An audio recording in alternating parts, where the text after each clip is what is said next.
Night Vision, Tomb Raider.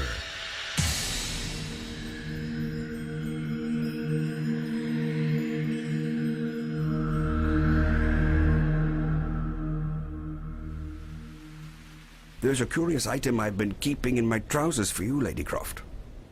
Had to smuggle it out of its climate-controlled vault, you understand. They get very upset about just showing the goods off willy-nilly, as it were. This was brought back from one of those tiresome Antarctic expeditions of the 19th century. They called it Angel Spit. This is all we have left of the chunk that was brought back by some mad captain with ice in his mustache way back when. What are you angling for, Professor? King's College have found some peculiar medical properties in Angel Spit. But as I say, this is all we have. You can clearly see that we cannot continue to melt lumps off for their labs. What does it do? You're holding the biological panacea. A mass of cells that can be programmed to turn into any kind of cell, thereby curing all human disease and injury. I see. And so they need more. But the idea that there's some cure-all lost in Antarctica... Which they have absolutely no idea how to obtain. And for obvious reasons, no one wishes to involve pharmaceutical corporations at this time. As ever, Lady Croft, the resources of the British Museum are yours. What do you know about the expedition? Oh, the usual nonsense. Day 1 off to the South Pole. Day 100 had to eat own boots. Day 200, young Bleakensop raped all the penguins, had to shoot him and cook him. Day 500... Day 174. The blizzards have tricked us again. We've crossed onto a peninsula with no way forward. I suspect, in fact, that this is an island, and that we've traversed an ice bridge. The men want to stay. They're finding chunks of a richly hued mineral resembling amber, and are collecting up as much as their packs will bear. It lays on the slopes where the ice forms in long white blades, and so they call it Angel Spit. I am trying to dissuade them.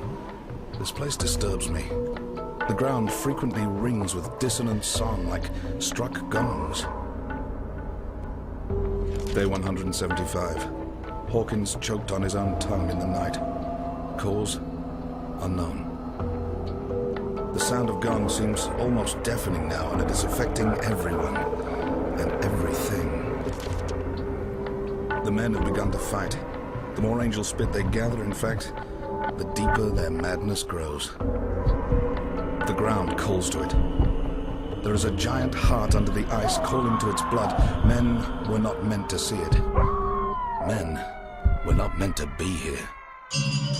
Day 176. The last of the men killed each other in the night. As I leave the peninsula, the gonging fades, and the chunk of Angel Spit in my hand becomes inert. I no longer wish to live. But people must know not to come here. They must know of the curse of the heart of the world. Curse? What utter bollocks. But it's such a lovely little puzzle. I need to look at some maps, I think. Look at this. A land bridge from South America to Antarctica. And islands where ice should be. It's me. I'm going to need a flight to Chile, a consignment from California, and some sea transport.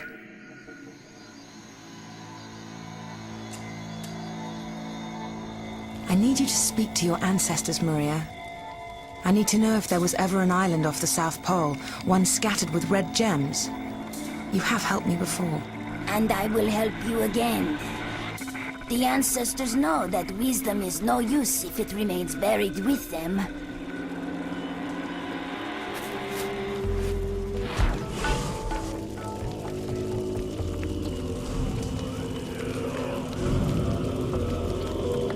They are telling me to tell you.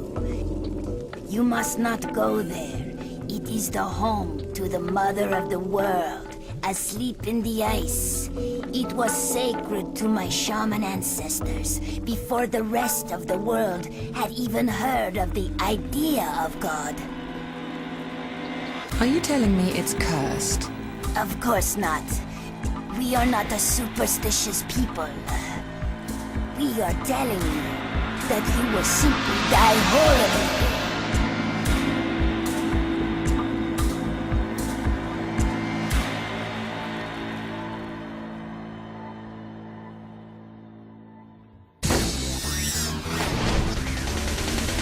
Visit GameTap.com/Tomb Raider each week for more great vision. Tomb Raider.